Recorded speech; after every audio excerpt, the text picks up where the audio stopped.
السلام على أشرف الأنبياء والمرسلين الحمد لله رب العالمين الرحمن الرحيم لا إله إلا الله يفعل ما يريد اللهم صل على محمد وعلى آل محمد وبارك وسلم وصل عليه اللهم انفعنا بما علمتنا وعلمنا ما ينفعنا وزدنا علما رب یسر ولا تؤثر وتمم بالخیر۔ محترم بھائیو، اللہ کی توفیق سے اللہ کے گھر میں ایک اہم بات کے لیے ہم سب یہاں جمع ہیں۔ اللہ سبحانہ و تعالی حق بات کہنے، سمجھنے، یاد رکھنے کی توفیق عطا فرمائے۔ بات شروع کرنے سے پہلے دو اہم چیزیں ہیں جو یاد رکھنے والی ہیں۔ وہ یہ ہیں کہ سب سے زیادہ قیمتی چیز انسان کا عقیدہ ہوتا ہے۔ انسان بہت اچھا ہو، خیر کے کام کرنے والا ہو، محلے میں، معاشرے میں اس کا بڑا اچھا تعارف ہو، وہ بہت ہی اچھا ہو، لیکن اگر اس کا عقیدہ اچھا نہیں ہے نا تو اس کی ساری محنت، ساری کوشش، ساری توجہ یہ رائے گاہ ہے۔ عقیدہ ہونا اور عقیدہ درست ہونا یہ بہت اہم چیز ہے۔ اس سے اگلی بات، یہ پہلی بات تھی۔ دوسری بات، ایک انسان ہے، اس کا عقیدہ ہے توحید والا، عقیدہ درست ہے، عقیدہ توحید رکھنے والا ہے، اللہ کے ساتھ کسی کو شریک نہیں ٹھہراتا، اللہ کی صفت الوہیت، صفت ربوبیت، توحید اسماء و صفات، اس پہ اس کا یقین کامل ہے، زندگی میں عمل بھی موجود ہے، نمازیں بہت پڑھتا ہے، حج کا شوق ہے، عمرے کرتا ہے، رمضان کے روزے رکھتا ہے، زکوٰۃ بھی ادا کرتا ہے، لیکن اس کا دوسرا عقیدہ خراب ہے۔ وہ کون سا عقیدہ ہے؟ عقیدہ ختم نبوت۔ وہ یہ سمجھتا ہے کہ محمد رسول اللہ صلی اللہ علیہ وسلم آخری نبی نہیں ہے، آپ پہ ایمان بھی رکھتا ہے، آپ کو نبی مانتا ہے، کلمہ لا الہ الا اللہ بھی پڑھتا ہے، سارے اعمال صالحہ، شعائر اسلامیہ ان کو اپنایا ہوا ہے، لیکن دوسرا عقیدہ اس کا خراب ہے۔ اس کا روزہ، اس کا حج، اس کی زکوٰۃ، اس کے تمام اعمال صالحہ یہ کسی کام کے نہیں ہیں۔ اسی لیے ہم یہ عقیدہ ختم نبوت، اس کے بارے میں چند باتیں آج بیان کریں گے اللہ کی توفیق سے۔ تو یہاں تک میں نے آپ سے دو باتیں کی ہیں، ایک تو یہ ہے عام عقیدہ، اور اس کے بعد عقیدہ ختم نبوت۔ یہ ایمان کی اساس ہے، ایمان کی بنیاد ہے، ایمان کی جڑ ہے۔ اگر یہ خراب ہو گئی نا تو پیچھے کچھ نہیں بچتا۔ اس سے اگلی بات یہ ہے، رسول اللہ صلی اللہ علیہ وسلم کے فرامین۔ ابھی ہم انشاءاللہ آپ کے کچھ فرامین پڑھیں گے۔ آپ کے فرامین پڑھنے سے پہلے ایک بات یاد رکھنی بڑی ضروری ہے۔ وہ کیا ہے؟ آج کل ہر بندہ پریشان ہے، کوئی معاشی پریشانی میں مبتلا ہے، کوئی جسمانی پریشانی میں مبتلا ہے، کوئی روحانی مسائل میں گھرا ہوا ہے۔ ان سب چیزوں کا ایک حل موجود ہے۔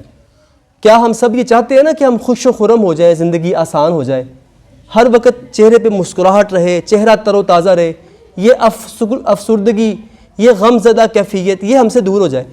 اس کا علاج بتایا ہے امام کائنات محمد رسول اللہ صلی اللہ علیہ وسلم نے۔ وہ علاج کیا بتایا؟ وہ یہ فرمایا، نضر اللہ امرأً، اللہ اس چہرے کو تر و تازہ اور خوش رکھے۔ کس چہرے کو؟ فرمایا سمع منا حدیثاً، جو میری کوئی حدیث سنتا ہے، اور فرمایا فحفظہ حتی یبلغہ غیرہ، او کما قال نبی صلی اللہ علیہ وسلم۔ فرمایا اللہ اس چہرے کو خوش، تر و تازہ اور سلامت رکھے۔ یہ کس کی دعا ہے؟ یہ اس شخص کی دعا ہے جو بعد از خدا بزرگ تو ہی، جو اللہ کے بعد سب سے بڑی ہستی ہیں، جن کی قسمیں اللہ نے اٹھائیں، جن کے فضائل اللہ نے قرآن مجید میں بیان کیے، جن کو پریشانی اور دکھ میں دیکھ کے اللہ معراج پہ سیر کرانے لے جاتے تھے۔ ٹھیک ہے، یہ اس کی بات ہے۔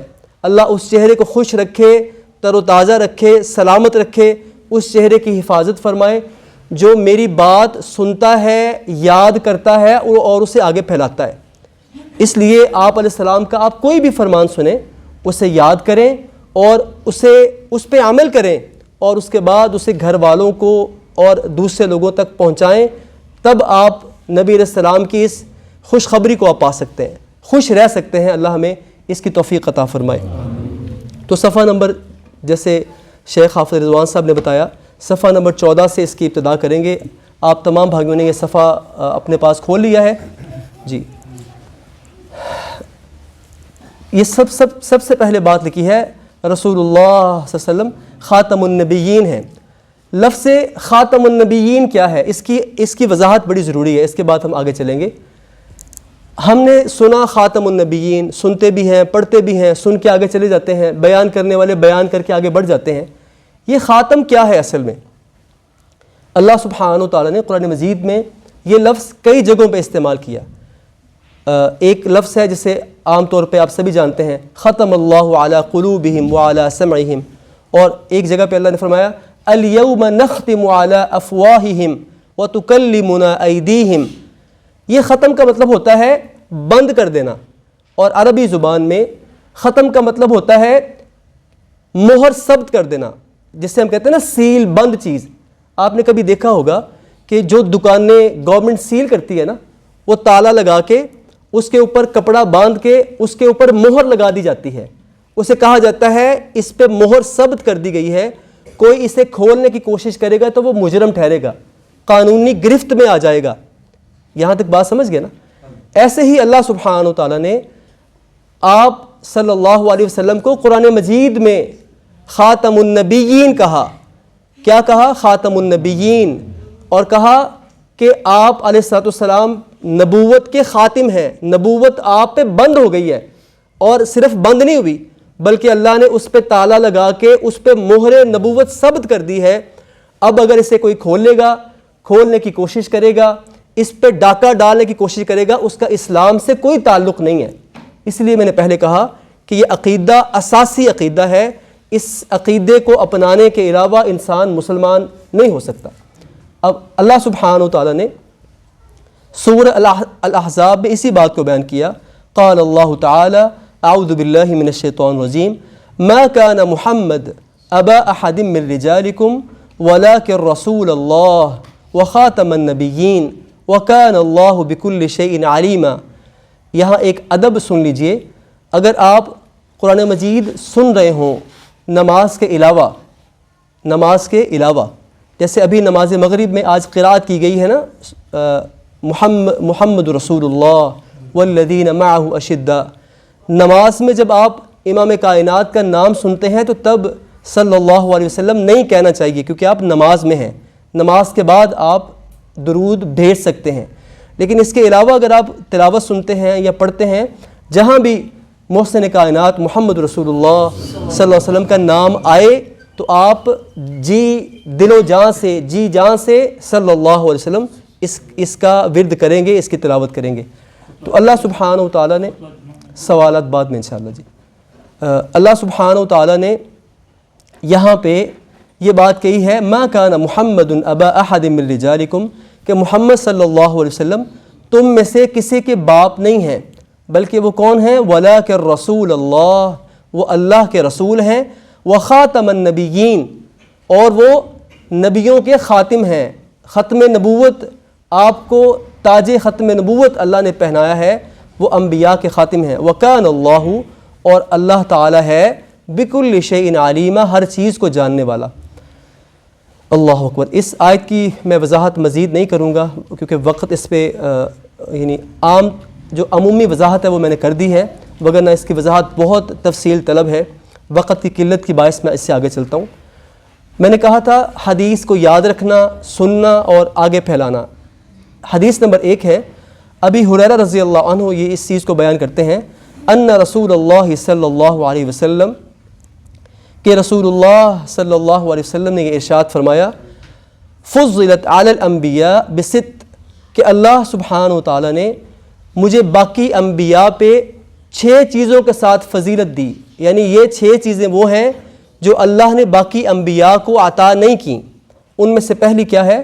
جوامع الکلم، آپ بات مختصر کرتے تھے اور اس کا معنی بہت زیادہ گہرا اور بہت زیادہ مفصل ہوتا تھا، یعنی تھوڑی بات میں زیادہ بات کہنا. تو اللہ سبحانہ وتعالیٰ نے آپ علیہ السلام کو جوامع الکلم عطا کیے. جوامع الکلم کا مطلب کیا ہے؟ تھوڑی بات میں زیادہ بات کہہ دینا. یعنی آپ علیہ السلام بعض مرتبہ ایک لفظ بیان کرتے یا ایک جملہ بیان فرمایا کرتے اور اس جملے میں پوری کی پوری وضاحت موجود ہوتی. دوسری بات، نصرت بالرعب، آپ کی مدد کی گئی تھی رعب کے ساتھ. دشمن اگر 2-3 مہینے دور، 2-3 مہینے کی مسافت آپ سے دور ہوتا تو وہ وہاں بیٹھ کے آپ علیہ السلام سے خوف کرتا تھا. جیسے آپ جانتے ہیں شاہ روم، اب یہ رومی جو سلطنت تھی یہ آپ سے کئی کلومیٹرز، کئی 100 کلومیٹرز دور تھی، لیکن صورتحال کیا تھی کہ شاہ روم وہاں بیٹھ کے آپ علیہ السلام کا خوف اپنے دل میں رکھتا تھا. تو اس کا مطلب ہے نصرت بالرعب. اور یہ رعب اللہ نے صحابہ کرام کو بھی عطا کیا تھا. جناب عمر رضی اللہ عنہ کے بارے میں موجود ہے نا کہ ان کا نام سن کے لوگ ڈر جایا کرتے تھے، وہ اتنے باروب تھے. تو اللہ سبحانہ وتعالی نے یہ خاصیت رسول اللہ صلی اللہ علیہ وسلم کو عطا کی تھی، اور یہ آج عام مسلمان کے پاس بھی موجود ہے. آپ جانتے ہیں اگر آج بھی کوئی جہاد کا نام لیتا ہے نا تو دنیا کے کسی کونے میں بیٹھا منافق کافر مسلمان کے اس جہاد سے ڈر جاتا ہے. اللہ نے یہ مسلمانوں کو اور اسلام کو چیز عطا کی ہے جو اس سے پہلے کسی کے پاس نہیں تھی. تیسری چیز وَأُحِلَّتْ لِيَ الْغَنَائِمُ، اللہ سبحانہ وتعالیٰ نے محمد رسول اللہ صلی اللہ علیہ وسلم کے لیے غنیمتوں کو حلال قرار دے دیا. اس سے پہلے کیا تھا کہ انبیاء اگر کہیں جہاد کرتے، انبیاء کے حواری جہاد کرتے، جو مال حاصل ہوتا اسے استعمال نہیں کر سکتے تھے. تو اللہ سبحانہ وتعالیٰ نے یہ فضیلت اور یہ آسانی بھی آپ صلی اللہ علیہ وسلم کے نصیب میں فرمائی. آگے کیا ہے؟ وَجُعِلَتْ لِيَ الْأَرْضُ طَهُورًا وَمَسْجِدًا، اللہ سبحانہ وتعالیٰ نے میرے لیے، یعنی یہ رسول اللہ فرما رہے ہیں کہ میرے لیے ساری کی ساری زمین کو پاکیزہ اور مسجد بنا دیا. اس کا کیا مطلب ہے؟ پہلے یہ ہوتا تھا کہ انبیاء ایک جگہ کو مسجد کے لیے خاص کرتے، وہ عبادت صرف وہیں کیا کرتے تھے، اس کے علاوہ وہ باہر کہیں عبادت نہیں کر سکتے تھے. لیکن امت محمدیہ صلی اللہ علیہ وسلم کے لیے اللہ نے آسانی کی. آپ سفر میں ہیں، آپ حضر میں ہیں، اپنے گھر میں ہیں، اگر آپ مسجد نہیں جا سکتے، اگر آپ کہیں پہ بھی ہیں، آپ کے لیے پوری کی پوری زمین کو مسجد بنا دیا گیا. وقت ہوا آپ وہاں نماز ادا کر لیں، اللہ سبحانہ وتعالیٰ آپ کی عبادت کو قبول فرمائے گا. یہ خاصیت دی گئی محمد رسول اللہ صلی اللہ علیہ وسلم کو.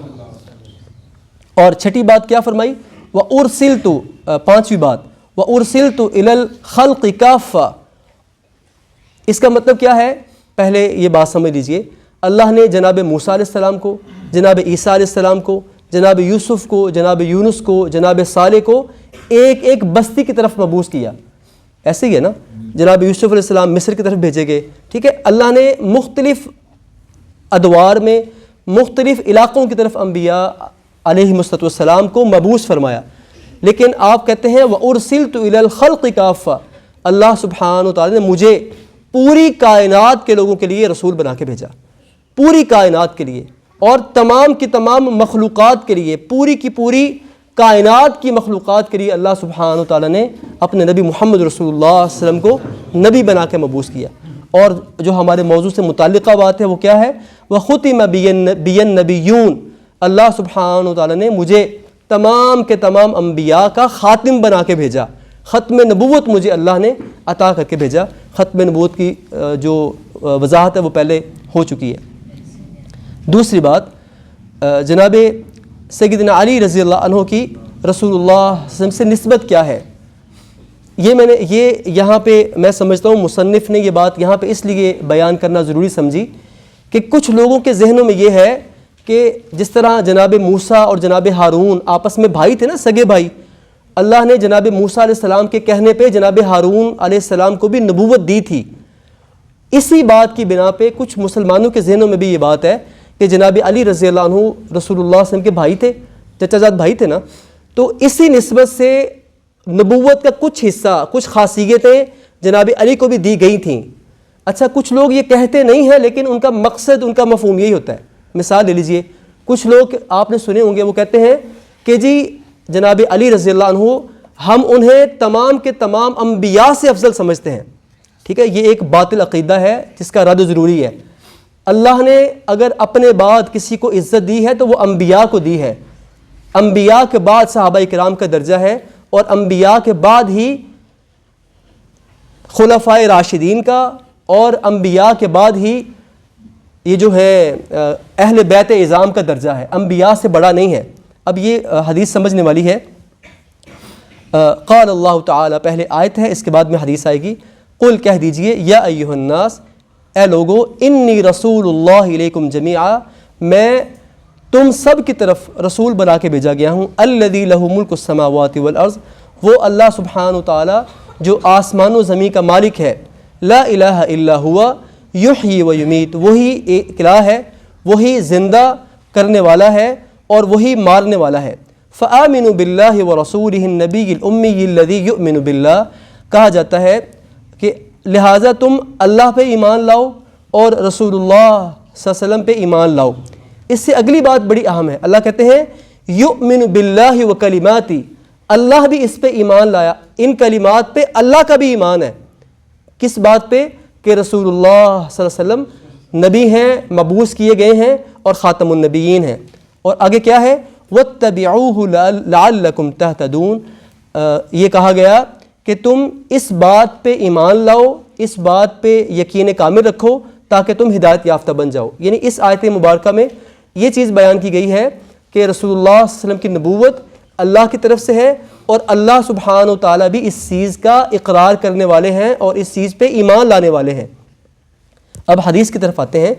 وعن سعد بن ابی وقاص، سعد بن ابی وقاص رضی اللہ عنہ اس حدیث کے راوی ہیں۔ قال، وہ کہتے ہیں قال رسول اللہ صلی اللہ علیہ وسلم، رسول اللہ صلی اللہ علیہ وسلم کا ارشاد گرامی ہے، لعلی انت منی، فرمایا کہ اے علی، آپ کی نسبت میرے ساتھ ویسی ہی ہے بمنزلۃ ہارون من موسیٰ، کہ جس طرح جناب ہارون علیہ السلام کی نسبت جناب موسیٰ علیہ السلام کے ساتھ تھی۔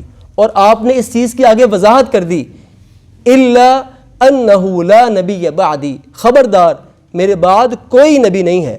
اور دوسری جگہ یہ بات فرمائی، ولا رسول بعدی، اور میرے بعد کوئی رسول بھی نہیں ہے۔ رسول اور نبی میں فرق ہوتا ہے، اس کی وضاحت کا وقت نہیں ہے، اللہ نے موقع دیا ہے، پھر کبھی وضاحت کریں گے۔ رسول، نہ کوئی اللہ رسول بھیجے گا نہ اللہ کوئی نبی بھیجے گا۔ اس سے آگے حدیث نمبر 3، وعن ابی ہریرہ رضی اللہ عنہ عن النبی صلی اللہ علیہ وسلم قال، ابی ہریرہ بیان کرتے ہیں کہ رسول اللہ صلی اللہ علیہ وسلم نے ارشاد فرمایا، کانت بنو اسرائیل تسوسهم الانبیاء کلما ہلک نبی خلفہ نبی، کہ اللہ سبحانہ و تعالیٰ نے بنی اسرائیل پر حکومت کے لیے انبیاء کو مبعوث کیا، یعنی انبیاء بنی اسرائیل پر حکومت کرتے تھے۔ کما ہلک نبی خلفہ نبی، جب کوئی ایک نبی فوت ہو جاتے، خلفہ نبی، اللہ سبحانہ و تعالیٰ ایک اور نبی کو ان کا خلیفہ بنا دیتے، یعنی کسی اور نبی کو ان کے بعد بھیج دیتے۔ وَإِنَّهُ لَا نَبِيَّ بَعْدِي وَسَيَكُونُ خُلَفَاءُ فَيَكْثُرُونَ، او کما قال النبی صلی اللہ علیہ وسلم، فرمایا کہ وَإِنَّهُ لَا نَبِيَّ بَعْدِي، لیکن میں وہ ہوں کہ میرے بعد کوئی نبی نہیں ہے۔ یعنی آپ اندازہ کیجئے کہ بار بار یہ بات بیان کی جا رہی ہے کہ رسول اللہ صلی اللہ علیہ وسلم کے بعد کوئی نبی نہیں ہو سکتا۔ اور آپ نے فرمایا یعنی بنی اسرائیل کے بعد نبی آتے رہتے تھے، سب سے زیادہ انبیاء بنی اسرائیل میں ہی آئے ہیں، لیکن میرے بعد کوئی نبی نہیں ہوگا۔ ہاں، سَيَكُونُ خُلَفَاءَ فَيَكْثُرُونَ، ہاں میرے بعد بہت سے خلفاء آئیں گے۔ اور آپ جانتے ہیں کہ اس سے مراد خلفاء راشدہ ہے، اور ان کے بعد عمر بن عبدالعزیز ہیں اور بہت سے لوگ مزید ہیں جو خلفاء راشدین تھے، جن کے بارے میں رسول اللہ صلی اللہ علیہ وسلم نے مختلف مواقع پہ چیزیں بیان فرمائی ہیں۔ اس سے اگلا جو حصہ ہے وہ مزید اہم ہے۔ رسول اللہ صلی اللہ علیہ وسلم خاتم النبیین ہیں، آپ کے بعد دعوی نبوت کرنے والا جھوٹا ہے۔ اس کے بارے میں حدیث نمبر 4، وعن ثوبان قال، ثوبان کہتے ہیں قال رسول اللہ صلی اللہ علیہ وسلم، رسول اللہ صلی اللہ علیہ وسلم نے ارشاد فرمایا، انہ سیکون فی امتی، ان قریب میری امت میں سے ہوں گے کذابون 30 جھوٹے نبی، کلہم یزعم انہ نبی، ان میں سے ہر ایک سمجھے گا کہ میں اللہ کی طرف سے مبعوث کیا گیا ہوں۔ وَأَنَا خَاتَمُ النَّبِيِّينَ لَا نَبِيَّ بَعْدِي، اور میں اللہ کی طرف سے خاتم النبیین، آخری نبی، ختم نبوت کا تاج پہنا کے بھیجا گیا ہوں۔ لا نبی بعدی، میرے بعد کوئی نبی نہیں ہوگا۔ اور آپ جانتے ہیں کہ رسول اللہ صلی اللہ علیہ وسلم کے دور مبارکہ میں ہی نبوت کے دعوے دار شروع ہو گئے تھے. ایک خاتون نے نبوت کا دعویٰ کیا اور رسول اللہ صلی اللہ علیہ وسلم کی زندگی میں مسیلمہ کذاب نے دعویٰ کیا. ایسے ہی طلحہ اسدی ہے، یعنی کئی لوگوں نے آپ کی زندگی میں ہی دعویٰ کر دیا تھا اور ان کی سرکوب بھی کی گئی. آپ یہ تعجب کی بات ہے کہ جس نے بھی نبوت کا دعویٰ کیا ہے وہ ذلیل اور رسوا ہوا ہے.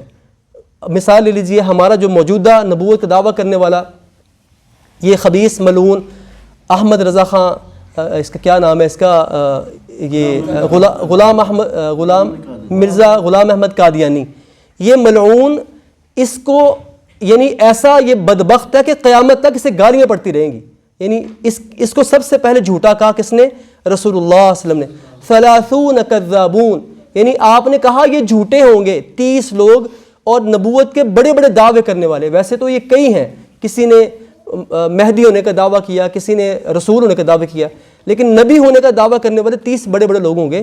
اور یہ قیامت تک لوگوں سے گالیاں، لوگوں سے برائیاں، یہ ساری زندگی وصول کرتے رہیں گے. ان میں سے یہ بدبخت بھی ہے جسے ہم مرزا کہتے ہیں، تو یہ بھی ان میں شامل ہے. اگلی قرآن مجید کی آیت کی طرف جائیں گے کہ رسول اللہ صلی اللہ علیہ وسلم اللہ کے بندے اور رسول ہیں. یعنی کچھ لوگوں کا ذہن یہ بھی پہلے وقتوں میں ہوا کرتا تھا کہ اللہ کا رسول تو کوئی فرشتہ ہونا چاہیے، یا کوئی اللہ کوئی اوپر سے کوئی مخلوق بھیجتا، اس کو اللہ نبوت دے کے بھیجتا، تو پھر تو بات سمجھ آتی تھی. اللہ نے اس چیز کی بھی یہاں پہ تردید فرمائی ہے کہ جو نبی ہوتے ہیں وہ اللہ کے بندے اور اس کے رسول ہوتے ہیں. قال اللہ تعالی اعوذ باللہ من الشیطان الرجیم قالت لهم رسلهم ان نحن الا بشر مثلکم. اللہ سبحانہ وتعالیٰ کے رسولوں نے، انبیاء کی جماعت نے انہیں یہ بات کہی کہ واقعی ہم تمہارے جیسے بشر ہی ہیں. انبیاء نے یہ بات کہی ان نحن الا بشر مثلکم، کہ ہم تمہاری طرح بشر ہی ہیں. ولکن اللہ یمن علی من یشاء من عبادی، لیکن اللہ سبحانہ وتعالیٰ اپنے بندوں میں سے جس پہ چاہتے ہیں احسان کرتے ہیں اور اسے نبوت سے سرفراز فرماتے ہیں. وما كان لنا ان نأتيكم بسلطان، اور انبیاء کہتے ہیں ہمیں یہ اختیار نہیں کہ ہم اللہ کے حکم کے بغیر تمہارے پاس کوئی نشانی، کوئی دلیل، کوئی اللہ کی نشانی لا سکیں. یعنی انبیاء کوئی بھی بات کہتے ہیں وہ کس کی طرف سے ہوتی ہے؟ اللہ کی طرف سے، انبیاء کی اپنی طرف سے نہیں ہوتی. اچھا، یہی بات رسول اللہ صلی اللہ علیہ وسلم نے خاص طور پہ اپنے بارے میں کہی کس سورہ الکہف کے آخر میں. قل، پیارے نبی محمد صلی اللہ علیہ وسلم آپ کہہ دیں انما انا بشر مثلکم یوحا الی، میں تو تمہاری طرح کا ایک انسان ہوں، بشر ہوں. مجھ میں اور تم میں فرق کیا ہے؟ یوحا الی انما الہکم الہ واحد، کہ میری طرف اللہ سبحانہ تعالیٰ کی طرف سے وحی کی جاتی ہے. یعنی آپ علیہ السلام کو وہاں بھی بشر کہا گیا. وعلی اللہ فلیتوکل المؤمنون، اور مومن صرف اور صرف اللہ سبحانہ تعالیٰ پر ہی بھروسہ اور توکل کرتے ہیں. حدیث نمبر 5 کیا ہے؟ وعن عائشہ رضی اللہ تعالیٰ عنہ طاہرہ مطہرہ سیدہ کائنات فرماتی ہیں قال رسول اللہ صلی اللہ علیہ وسلم، رسول اللہ صلی اللہ علیہ وسلم کا ارشاد گرامی ہے اشہد ان اللہ علی کل شیء قدیر، میں اس چیز کی گواہی دیتا ہوں کہ اللہ سبحانہ وتعالی ہر چیز پہ قادر ہے. وانی عبد اللہ ورسولہ، اور میں یعنی رسول اللہ صلی اللہ علیہ وسلم نے اپنے آپ کو مخاطب کیا کہ میں اللہ کا بندہ اور اس کا رسول ہوں. آج کے اس کلاس کی آخری حدیث رسول اللہ صلی اللہ علیہ وسلم پر انبیاء کرام کی تکمیل ایک مثال سے سمجھیں. اس حدیث مبارکہ میں ایک مثال بیان کر کے ختم نبوت کو واضح کیا گیا ہے. وعن ابی ہریرہ رضی اللہ عنہ ان رسول اللہ صلی اللہ علیہ وسلم، جناب ابو ہریرہ رضی اللہ عنہ اس چیز کو بیان کرتے ہیں کہ رسول اللہ صلی اللہ علیہ وسلم کا ارشاد گرامی ہے قال، آپ نے فرمایا مثلی و مثل الانبیاء، میری مثال اور انبیاء کی مثال کمثلی قصر، ایک بہت بڑے محل کی مانند ہے. احسن بنیانہ ترک منہ موضع لبنۃ، کہ اس کی مثال ایک بہت خوبصورت محل کی ہے کہ جس کی دیوار میں ایک اینٹ چھوڑ دی جائے. یہ جو لفظ ہے نا لبینہ عربی زبان میں اینٹ کو کہتے ہیں. بہت خوبصورت محل ہے، بہت بہترین دیواریں ہیں، لیکن ان کی دیواروں کی چنائی میں ایک اینٹ چھوڑ دی گئی ہے. اور فرمایا فطاف بہن نضار، فرمایا کہ لوگ اس کے ارد گرد گھومتے ہیں، فطاف بہ، اس کے ارد گرد گھومتے ہیں اور لوگ دیکھتے ہیں، یتعجبون، لوگ تعجب سے دیکھتے ہیں کہ یہ کیا بات ہوئی، ایک خوبصورت محل ہے، بہترین دیوار ہے، لیکن اس میں ایک اینٹ نہیں ہے۔ اور فرمایا من حسن بنیانہ الا موضع تلک اللبنہ، فرمایا کہ اس کو دیکھنے والے اس کے ارد گرد گھومتے ہیں، اس کی عمارت کی تعریف کرتے ہیں، لیکن اس ایک جو اینٹ خالی ہے نا، جگہ خالی ہے، اس کو دیکھ کے حیران ہو جاتے ہیں کہ یہ سبب کیا ہے۔ اور آپ نے فرمایا فَكُنْتُ أَنَا سَدَدْتُ مَوْضِعَ اللَّبِنَ خُتِمَ بِيَ الْبُنْيَانُ وَخُتِمَ بِهِ الرُّسُلُ وَفِي رِوَایَةٍ فَأَنَا اللَّبِنَ وَأَنَا خَاتَمُ النَّبِيِّينَ أو كما قال النبی صلی اللہ علیہ وسلم۔ فرمایا کہ یہ جو اینٹ ہے نا، یہ اصل میں آخری نبی ہے جس کو اس اینٹ کی جگہ پہ لگا کے اللہ نے اس محل کی تکمیل کر دی ہے، اب اس میں اینٹ لگانے کی گنجائش باقی نہیں رہی۔ اور فرمایا یہ جو اینٹ ہے یہ میں ہوں، اللہ نے میرے ساتھ مجھے اس محل میں شامل کر کے اس بہترین اور خوبصورت محل کو پورا کر دیا۔ اور کسی جس طرح اس محل میں اینٹ کی گنجائش نہیں ہے، اسی طرح نبوت کی لڑی میں کسی نبی کی مزید گنجائش اللہ سبحانہ و تعالیٰ نے باقی نہیں چھوڑی۔ الہ العالمین ہمیں ختم نبوت پہ پہرا دینے، ختم نبوت کے بارے میں اپنی زندگیاں صرف کرنے، اس چیز کو یاد رکھنے، اس پہ عمل کرنے اور لوگوں تک پہنچانے کی توفیق عطا فرمائے۔ آخر دعوانا ان الحمد للہ رب العالمین۔